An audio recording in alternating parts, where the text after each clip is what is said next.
What's up mga kababayan? News That Matters here. Dito sa video natin ngayon ay ating panoorin o pakinggan itong mga nagbabagang balita. Sumama na nga si Kadado dito sa EDSA, no? At may mga kasamahan pa siya na taga-FGF ang pumunta upang iparating ang suporta sa mga Duterte. Nawika nga nito dapat nang mapatalsik, no, ang mga bangag, ang mga pulpul na politiko sa loob ng Malacanang at ibalik muli ang mga Duterte sa kapangyarihan. Na kung kayong aking tatanungin mga kababayan, payag po ba kayo sa dikain ng mga FGF, no, na ipaglaban ang karapatan nating mga Pilipino at ibalik muli ang mag-ama, no, na si Tatay Digong at si VP Sara sa loob ng Malacanang? Paki-comment nga yung opinion sa ating comment section ng ating mapag-usapan. Pero bagong lahat mga kababayan, huwag niyo po sana kalimutang mag-like at subscribe para updated ka sa mga uploads ko araw-araw. At yun na nga no, mga kababayan, hindi rin nakaligtas itong mga kongreso, no? At ang mga, lalo na nga itong si Franz Castro na butatang butata sa video na ito, na ano nga namang ginagawa ng isang convicted sa Quadcom, no? At siya pa ang may kapangyarihan na mag-cite in contempt o ipakulong ang mga opisyale ng OVP. Aba, napakakapal nga naman. Kung kaya naman hindi ko na patatagalin pa, ito na ang buong video.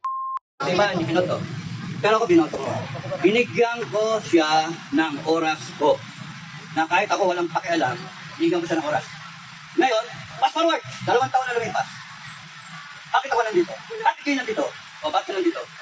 Bakit ka nandito? Nakapudol! O, nagputol. Minus 1, 31 million, minus 1. 30 million, 999,999. Minus 1, 39 million, 999,990. Bakit kayo nandito? Marcos arrest yan! Ikaw, wag naman. Kaya mo na. Wag naman. Galit eh. Baka altipresyon. Ngayon, ba't tayo nandito? Ba't ako nandito? Gusto ko i-share sa inyo. Kami, mga ng grupo ko, kaya kami nandito. Kasi gusto namin humingi ng oras sa kanya. Binigyan ko siya ng oras. Binigyan natin siya lahat ng oras. BBM, bigyan mo ng oras ang taong bayan. 2 taon na lumipas. Masama ba yung magbigay ka ng oras para sa taong bayan? We are seeking redress. We are seeking redress for our grievances. We are seeking answers. Ano sila yung speaker? We are seeking answers for whatever na kayo nararamdaman ninyo. Mataas ang bilihin. Yung bigas ng pangako. Saan naman ka ng pangako may pabahay? Nagawa ba? Hindi! Hindi. So, nandito tayo para gusto natin bigyan tayo ng pansin. Binibigyan natin siya ng pagkakataon. BBM, kung nakikinig mo ako, binibigyan namin kayo ng pagkakataon sakutin ang hinanaing ng taong bayan. Number 1, you take a hair follicle drug test. Pero alam namin, di mo papansinin. Bakit? Kasi alam mo, positive ka. Diba? You take a hair follicle drug test. That's the grievance number 1. Yun ang gusto namin resulta. Number 2, ano ang ginawa ninyo sa pera ng taong bayan? Number 1, yung binitang ginto. Sana puti pera. We want explanation. Ano yung nangyari sa PhilHealth Fund? We want explanation. Ano nangyari dun sa 1.4 billion na blood control program na bumaba pa rin? Tapos dun wala namang walang bakal. Yung simento. Tapos binahanap yung barko na tumama dun sa blood control project na yan. Hinayupak na yan. Tapos nun, ano nangyari dun sa PhilHealth? 89 billion. Ano nangyari? Hindi natin alam, no? Ano nangyari dun sa mga pera? Doy, marami ka pa. 500 billion, napondohan ng 250 billion, nasa na? Kumikita ba? Pera ng taong bayan yun. Pera yun ng mga empleyado. And yet, walang sagot.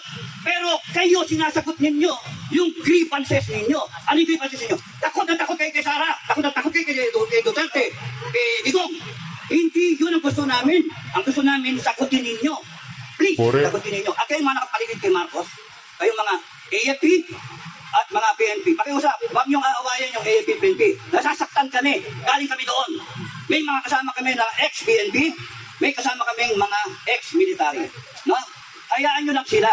Bakit?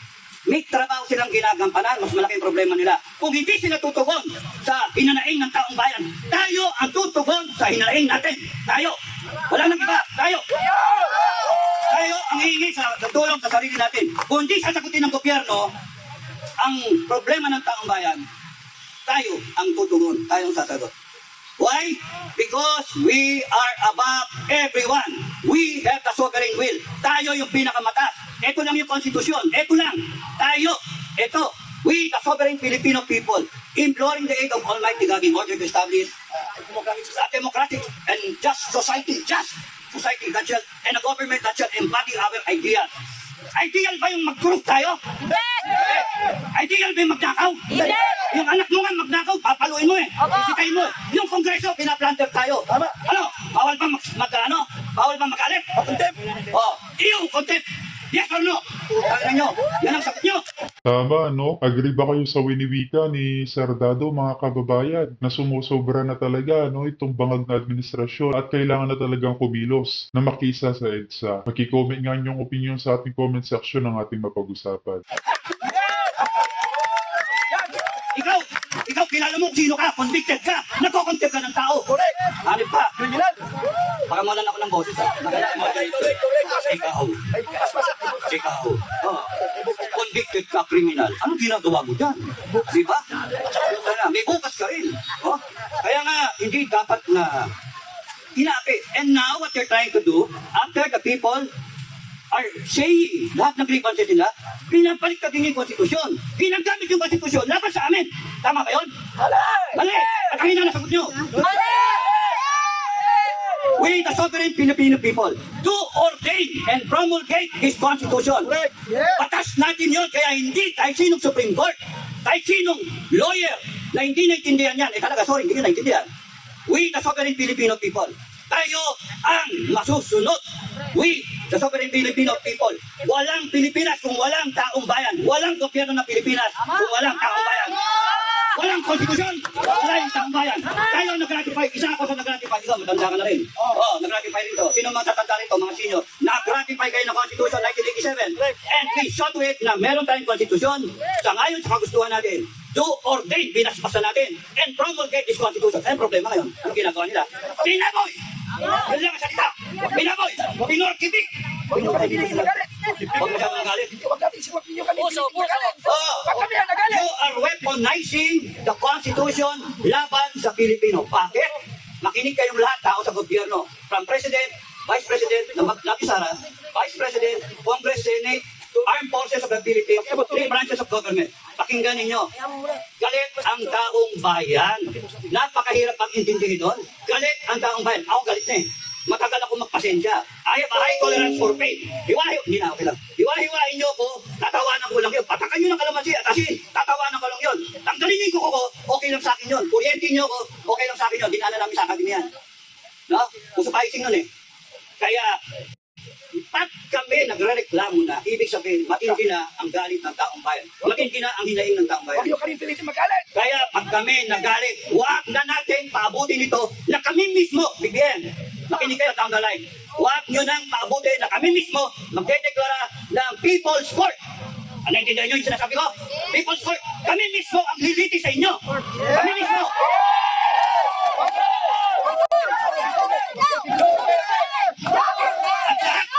At lahat ng nagnakaw, lilitisin namin. Ilalagay namin yung death penalty na ilang taon nyo nang hindi pinalagay. Pinaon nyo sa limot. Habang kayo nagre-resolution 10, mga animal kayo.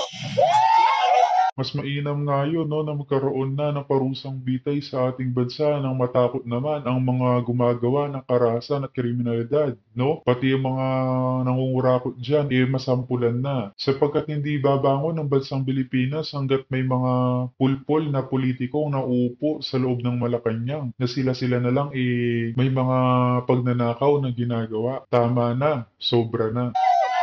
We are the sovereign Filipino. Mainit ka naman ang ulo ko, tangin nyo.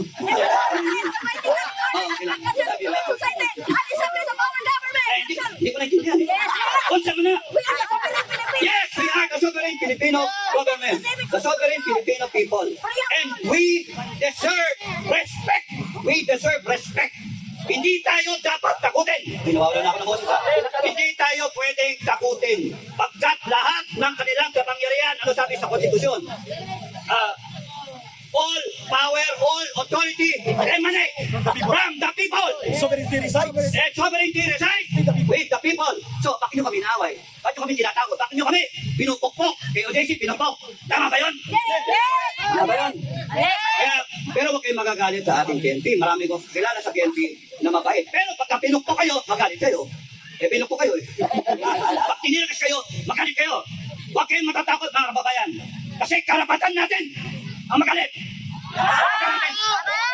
Hindi tayo pwedeng umupo lang, ano tayo, just. Kaya tayo nandito.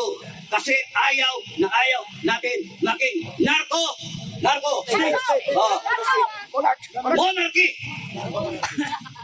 Communistic na estado. O, tatlo yung sinabi ko. Narco, puno ng droga. Gusto niyo ba yung anak niyo? O, sige pare, anak ko, mahal kita, bumili ka ng droga sa tindahan.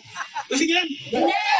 Paano may iwasan? Hearing na ginawa ng Kamara na kung saan ang resource person nila si Ombudsman Samuel Martires. Nako, grabe yung pagkasupalpal, napahiya si Franz Castro at iba pang mga kongresista dahil sabi ng Ombudsman, kung ang confidential funds, hingan mo ng mga resibo, kung ano-ano pa yan, hindi na yan confidential. Nako, grabing butata si Franz Castro. Okay, pakinggan natin itong balitaktakan nila sa hearing. Require niyo po ang isang ahensya ng gobyerno na may confidential fund na mag-submit ng resibo ay hindi na ho confidential fund yun. Tinawanan. Kasi just like Pinagtawanan. Kasi nare-require po yun ng joint circular. So, hindi po pwedeng, kasi meron po tayong, joint circular 2015 regarding sa confidential fund. Pero hindi po nakakatawa na sabihin natin na hindi tayo nagsasubmit ng mga resibo. So, I beg to disagree po, no? Kailangan din natin mag-follow po doon sa JC 2015. pagpaulmanin po ninyo, pero mula po na ako yung maging ombudsman, wala po nagsabi sa akin na mag-submit po kami ng resibo. Dahil, paano ko po resibuhan ang isang intelligence officer na sinuyo ko tingnan ang isang bagay o isang kaso? Ano yung resibo ilalagay ko? Okay, so, ombudsman na yan ha. Yung main agency to investigate graft and corruption. Ang binabato nila kay VP Sara paggamit ng confidential is winaldas. Mismo na ang ombudsman, sabi, paano ko pariresibuhan yung intelligence officer na inutusan ko? Ako mismo, yung 34 years ko sa military service, yan, humahawak din kami kahit maliit lang, confidential intelligence fund. Hindi talaga. As in, wala. It's a matter of trust. Basta importante, may resulta. Malaman namin ang tungkol sa galaw ng kalaban. Bahala na yung intelligence officer. Kaya yung mga ganyan na grabe. So, hindi nila nire-require. Mula daw, ilang taon ng ombudsman si Honorable Samuel Martires. Matagal-tagal na rin. Wala daw nagre-require sa kanya. Bakit si VP Sara lang nire-require? Okay? So, salamat po, Ombudsman Martires. Tuloy natin. Paano ko i-liquidate sa akin ng intel officer? If I get a safe house, magtataka pa ho kayo, ba't ako kumuha ng safe house? Baka naman yung safe house na yun ay hindi totoong safe house, kundi motel. I mean, I really don't know. But if that is the case, na pag-uusapan po natin, pag-awayan natin confidential fund, then, alisin mo nyo sa budget namin yung confidential fund. Wow! As I said, we can survive. I can continue investigation cases with just smiling my friends at the ISAF and some other investigation agencies. Madali lang po yun eh. I call my friends in the provinces, I call some police officers in the provinces, I ask them for their support.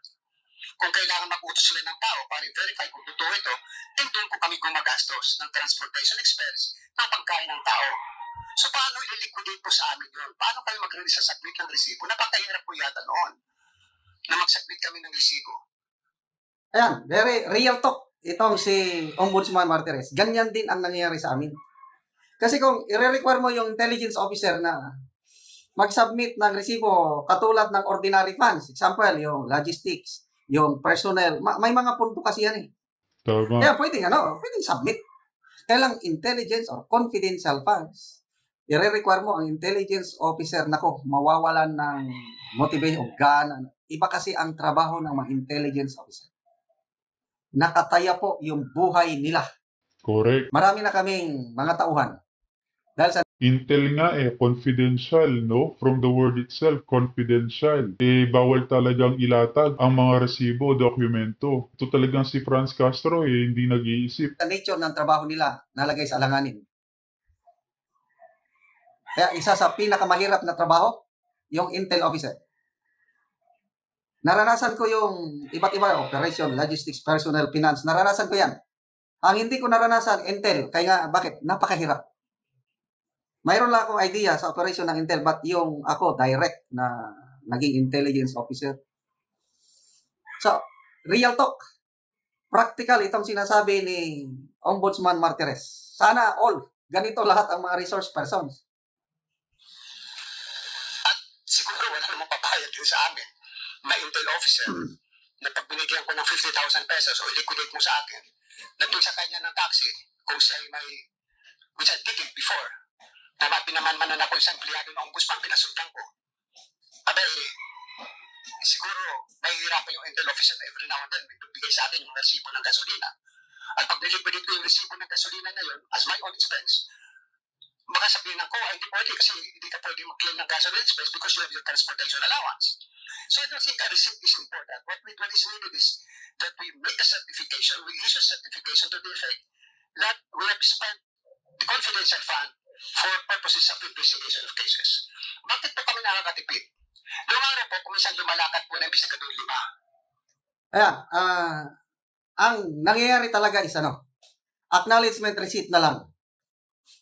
Naranasan ko yan. Dumating yung pondo. Tawagin ko yung intelligence officer ko. 50,000. I-receive mo. Acknowledge mo lang. Acknowledge to have received the amount of 50,000. So, pirma niya. Bahala na yung intelligence officer. Hindi ko na siya require ng detailed na receipt. Kaya, ganyan po ang nangyayari ngayon sa clearing ng confidential funds ng OPP at DepEd. Acknowledgement receipt lang. So, mabuti at lumabas itong video na ito para mas maintindihan natin yung nature ng pundong ito. Confidential funds, ibang klaseng operation. Yung binawasan ko. Kasi ang ating Philosopia, kung kayang gawin ng isang litigation, kung gawin ng 10 litigation, bakit hindi ba nga gagawin ng isang litigation? So just like when I was investigating the case of mga sibuyas, isang tao kong pinalala, dalawa. Kung medyo delikado yung mga pupunta, 3 sila nga akong pinapupunta. Hey! Ito po ang, pero hindi ko sinasabi sa kanila, bigyan niyo ako ng resibo. Kasi pag sila pupunta rin doon, meron mga binabayaran din sila mga tao na sinusunod yung tao na to gather more evidence for us. Maraming pong salamat. So, yun na. Ang sabi lang ni Castro is joint circular. I don't know kung anong mangyari dito sa... Basta, sana all. Mayroon akong vlog na napanood. Si Professor Cielo Magno. Bakit si VP Sara lang ang iniimbestigahan ng kanyang confidential fund? Sana all. Ano yung sana all? President, ang laki, billions. Department of National Defense, billions din. Then PNP, down the line. Think may nakita kong post na 10 agencies ang lalaki ng kanilang confidential funds. Sana all. Patawag din sila, imbestigahan din sila. Bakit OBP lang? Bakit DepEd lang? Dahil nandyan si Sara Duterte. Dahil threat siya ang forerunner sa 2028 election. Ganun ba yun?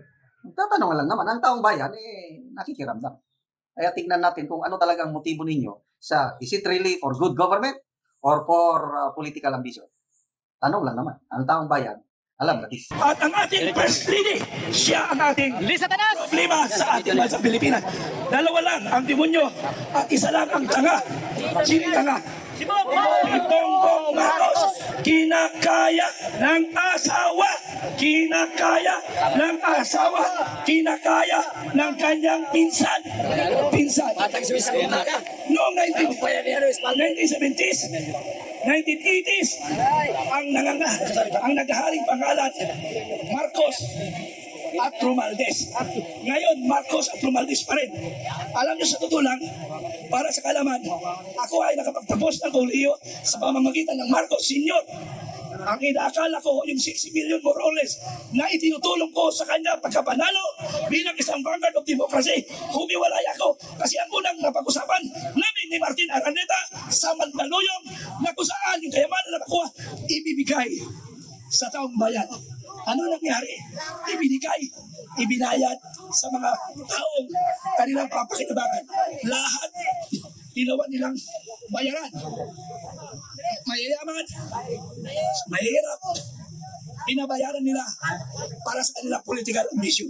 At yun na nga ng mga kababayan, narinig natin itong mga nagbabagang balita sa oras na ito. As always, mga kababayan, kita na lang ulit tayo sa ating next vlog. Huwag niyo po sana kalimutan mag-like at subscribe para updated ka sa mga uploads ko araw-araw. Marami po salamat mga kababayan. Ingat and God bless.